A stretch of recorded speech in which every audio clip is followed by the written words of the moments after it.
Johnny master. ఈ పేరు వింటే ఇప్పటివరకు కిరాక్ హుక్ స్టెప్స్ గుర్తుకు వచ్చేవి, సూపర్ హిట్ సాంగ్స్ గుర్తుకు వచ్చేవి, నేషనల్ అవార్డ్స్ గుర్తుకు వచ్చేవి.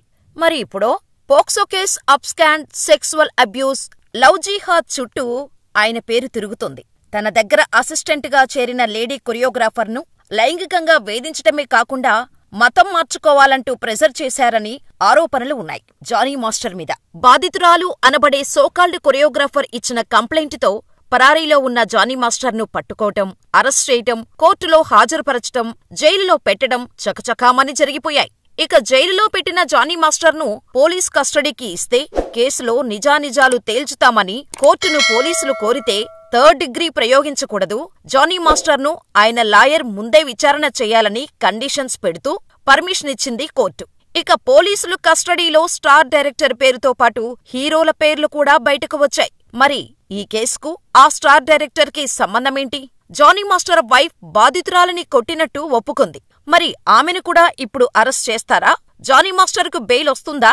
అసలు పోక్సో కేసుపై న్యాయస్థానాలు ఏం చెబుతున్నాయి? లైంగిక వేధింపులకు పాల్పడినట్టు ఆరోపణలు ఎదుర్కొంటున్న జానీ మాస్టర్ కేసు రోజుకొక మలుపు తిరుగుతోంది. ఇప్పటికే ఈ కేసులో అల్లు అర్జున్, విశ్వక్సేన్ పేర్లు తెరపైకి రాగా తాజాగా స్టార్ డైరెక్టర్ సుకుమార్ పేరు వచ్చింది. అయితే జానీ మాస్టర్ విషయంలో ప్రొడ్యూసర్ సి కళ్యాణ్ ఏదో కుట్ర జరుగుతుందని అనుమానం వ్యక్తం చేశారు. సి కళ్యాణ్ గారిలాగానే జానీ మాస్టర్ కూడా తనపై ఏదో కుట్ర జరుగుతోందనే అనుమానాన్ని వ్యక్తం చేశాడు. అంతేకాదు, తనపై కంప్లైంట్ ఇచ్చిన యువతిని తాను వేధించలేదని, ఆమె తనను మెంటల్లీ హెరాస్ చేసిందని పోలీసుల కస్టడీలో చెప్పుకొచ్చారు. ఇదే ఇష్యూకు సంబంధించి డైరెక్టర్ సుకుమార్ దగ్గర తను పంచాయతీ పెట్టానని పోలీసులకు వెల్లడించాడు జానీ మాస్టర్. ఆమె వేధింపులు భరించలేక విషయాన్ని సుక్కు దగ్గరకు తీసుకెళ్లానని, ఆయన బాధితురాలతో మాట్లాడాడని, అయినప్పటికీ ఆమె ప్రవర్తనలో మాత్రం మార్పు రాలేదని ఆరోపించాడు జానీ మాస్టర్. ఇక ఈ కేసులో ఒక్కసారిగా డైరెక్టర్ సుకుమార్ పేరు రావటంతో జానీ మాస్టర్ చెప్పిందాంట్లో ఎంత నిజం ఉందో తెలుసుకోవటం కోసం సుకుమార్ గారిని కూడా పోలీసులు విచారణ చేస్తున్నారని టాక్ వినిపిస్తోంది. ఇక బాధితురాలు ఇచ్చిన స్టేట్మెంట్ ఆధారంగా విచారణ జరిపారు పోలీసులు. స్టేట్మెంట్లో ప్రతి ఆరోపణను జానీ మాస్టర్ ఖండించినట్టు తెలుస్తోంది. పెళ్లి చేసుకోవాలంటూ ఆ యువతే తరచుగా తనను వేధించేదని, కొన్నిసార్లు బెదిరింపులకు కూడా పాల్పడిందని జానీ మాస్టర్ ఆరోపించాడు. కానీ తాను మైనర్గా ఉన్నప్పటినుంచే అత్యాచారం చేస్తున్నాడని ఆరోపిస్తోంది బాధితురాలు.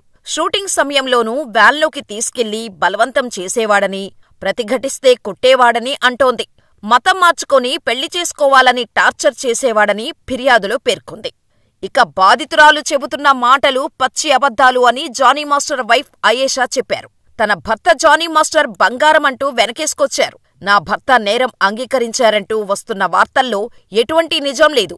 ఏ తప్పు చేయని తను నేరం ఎలా అంగీకరిస్తారు అంటూ ఆయేషా క్వశ్చన్ చేస్తున్నారు. తన భర్తను ఈ కేసులో అక్రమంగా ఇరికించారని, తెరవెనక ఏదో పెద్ద కుట్ర జరుగుతోందని ఆమె అనుమానం వ్యక్తం చేశారు. రిమాండ్లో ఉన్న తన భర్తకు ఇష్టమైన భోజనం అందించడానికి పోలీస్ స్టేషన్కు వచ్చిన ఆయేషా ఈ మొత్తం వ్యవహారం వెనుక ఓ పెద్ద హీరో ఉన్నాడనే కథనాలపై స్పందించటానికి నిరాకరించారు. తను ఏదో చెబితే మీడియా ఇంకేదో రాస్తోందని, అందుకే ఈ అంశంపై స్పందించనని ఆమె అన్నారు. అయితే ఆయేషా ఓ ఇంటర్వ్యూలో మాట్లాడుతూ ప్రతి మీడియా కథనాల్లో ఆ మహిళా కొరియోగ్రాఫర్ను కొట్టాను అని రాస్తున్నారు. అసలెందుకు కొట్టాను అనే ప్రశ్నను గ్రహించటం లేదు. నిజమే, నేను ఆమెను కొట్టాను. ఆమె నా లైఫ్లోకి, నా భర్త లైఫ్లోకి రావాలనుకుంది. నా భర్తను నా నుంచి, నా పిల్లల నుంచి దూరం చేయాలనుకుంది. నా భర్తతో చనువుగా ఉండేందుకు ప్రయత్నించింది. అందుకే ఆమెను నా లైఫ్లోకి వస్తే ఊరుకునేది లేదంటూ ఒకసారి ఆమెను కొట్టాను. కానీ దానినే ఆ అమ్మాయి అడ్వాంటేజ్ తీసుకొని నాపై చాలాసార్లు దాడి చేశారని లేనిపోని ఆరోపణలు చేసింది. నిజానికి ఆ అమ్మాయే నా భర్తకు పెళ్లి చేసుకోకపోతే చనిపోతా అని బ్లాక్మెయిల్ చేసింది.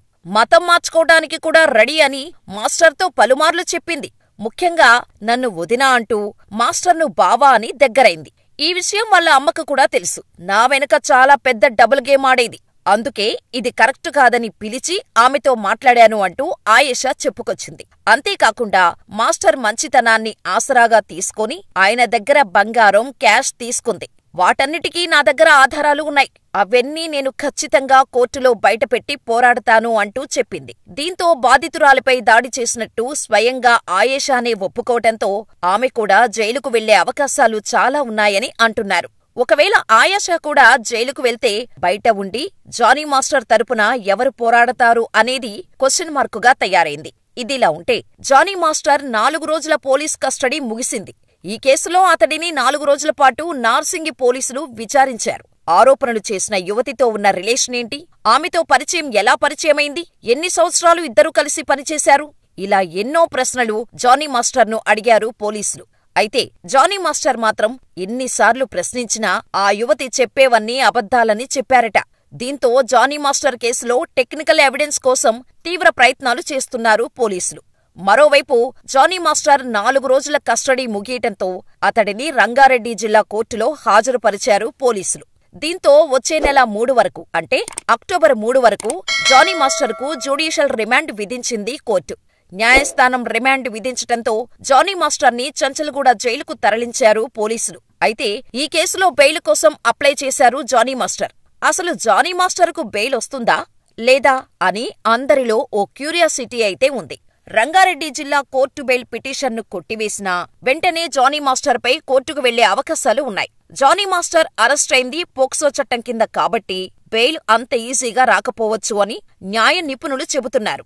ఎందుకంటే అన్ని కేసులు లెక్క అంత ఈజీగా పోక్సో కేసులో బెయిలు రాదు. 2012లో వచ్చిన పోక్సో చట్టం 18 ఏళ్లలోపు పిల్లలందరికీ లైంగిక వేధింపుల నుంచి రక్షణ కల్పిస్తోంది. 12 సంవత్సరాల కంటే తక్కువ వయసు ఉన్న బాలికలపై అత్యాచారానికి పాల్పడే నిందితులకు కఠినమైన శిక్ష అమలయ్యేలా ఈ చట్టాన్ని రూపొందించారు. వారిపై అత్యాచారంకు పాల్పడ్డ దోషులకు మరణశిక్ష విధిస్తారు. 16 ఏళ్లలోపు బాలికపై అత్యాచారం జరిగితే కనీస శిక్షగా 10 నుంచి 20 సంవత్సరాల వరకు జైలు జీవితం అనుభవించాల్సి ఉంటుంది. అంతేకాకుండా తప్పనిసరిగా 2 నెలల్లో కేసు పూర్తి చేయాలని రూలు కూడా ఉంది ఈ చట్టానికి. అయితే కేసులలో అప్పీళ్ల పరిష్కారానికి 6 నెలల సమయం కూడా వస్తోంది.